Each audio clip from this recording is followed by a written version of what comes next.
How do you not have Instagram or Facebook? I often receive this type of response from my classmates and friends, even from adults. They couldn't believe that a teenager didn't use any of these social media platforms. They assumed I lived under a rock like Patrick Star. And maybe I did, but happily. I had already quit social media for a year. So I chose to detox from social media because I felt like it was ruining my mental health and productivity. Just like most people, I spent hours scrolling through Instagram, Facebook, and Twitter, and I felt low in energy, insecure, and I didn't get anything I wanted done. I just felt empty inside. I questioned, is this all there is to life? Why can't I stop? And I scrolled through countless of forums to find that people shared a similar struggle as I did. So of course, the first step was to remove all the apps that were just ruining my mental health and wasting my time. I said farewell to Facebook, Instagram, and Twitter, but not YouTube. I'm not a complete monk. All jokes aside, I just needed YouTube for my YouTube channel. The next thing I did was plan and reflect on what I really wanted to do, because I knew that scrolling through social media was not the life that I wanted. So I asked myself, what's something that I always wanted to do that I've been putting off? I concluded that it was learning Spanish, playing the guitar, and being out in nature more. You know, activities that excites you but bores others. So I placed those activities on my calendar at a specific time and day. When it came time to do those activities, I had no excuses not to do it or find distractions in social media. Those apps were gone. One of the struggles for me was addressing the people about my detox goals. People gave me blank stares whenever I said I stopped using Instagram or Facebook. It was like I was speaking a non-existing language or something. They just couldn't understand it. But I realized for the most part, people just eventually accept your goals. And some people even showed amazement at my ability to keep up with my detox goals. I guess it's mission impossible of the 21st century. I also initially thought it was going to be insanely hard because of FOMO. I was afraid I was going to miss out on all the events and things happening around me. But I realized for the most part, there was nothing to miss. The latest post from a friend about a recent restaurant outing or the latest celebrity gossip were not things I felt I needed to keep up with anymore. Only thing I missed was maybe just the cute dog videos. Regardless, I found peace in staying ignorant to useless content. It was actually so strange to spend more time looking at the real world instead of a screen. Not only were my eyes more well rested, but my mind was more at peace. I felt like I was more present, doing activities that I enjoyed and spending more time with people I loved. I also began to notice little things in nature which I hadn't noticed before. This meme pretty much sums up my ignorance to nature. With Instagram, I often travel to many places, and I'll be honest with you guys, one of the motivators for me was being able to show off my travel photos. I was like a wannabe hipster or trendsetter who couldn't even make the cut.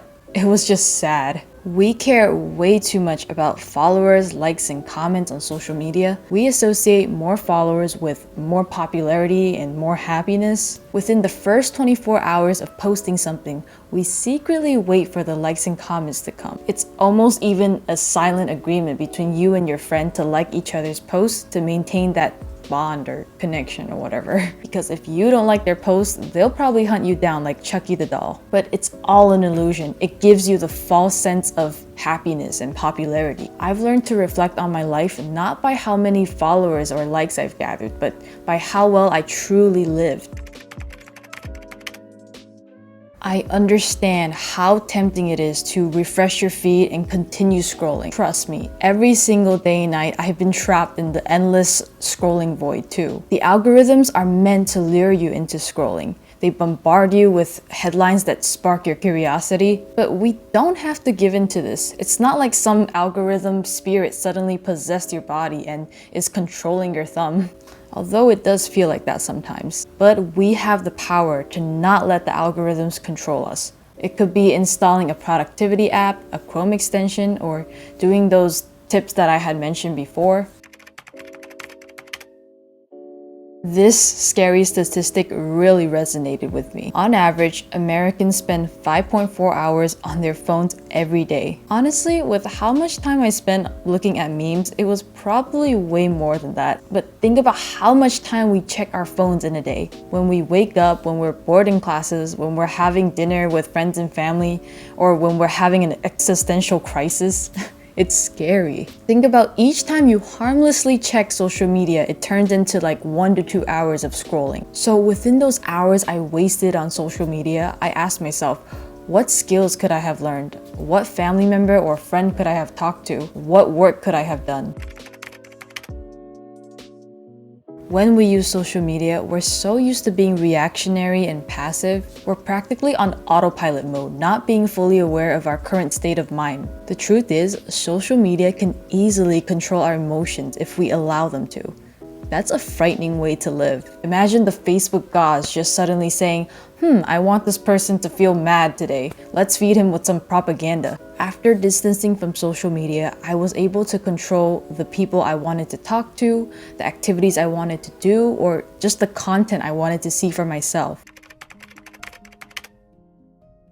I'm sure many of you guys could relate to this. What made me feel insecure was seeing all the content from perfect people with perfect lives. I felt so incompetent about myself after seeing all the success stories of young people. There was always that young billionaire, musical prodigy, or beautiful influencer that made me feel worse about my average life and average appearance. But once I deleted those apps, I started to pay attention to the beauties of my own life. Rather than being overwhelmed with information about people's lives, I acquired more time for discovery about myself. With more self-awareness, I accepted my flaws, embraced my strengths, and embraced my weirdness. At some point in college, I was curious about the effects of social media, so I created an entire PowerPoint presentation on that. But I think only the professor and I appreciated that PowerPoint. My classmates were probably thinking, we need memes.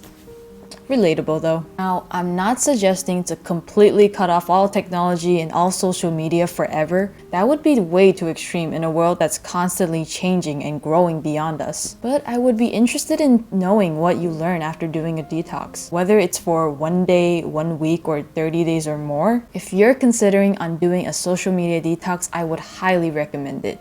You can check out a video I made on that in the description below. You'll be amazed by how much you discover about yourself and how much time you have. It won't be easy. You'll probably face a lot of struggles similar to what I faced, or even more. But everything meaningful in life is worth the effort and hard work. Thanks for watching.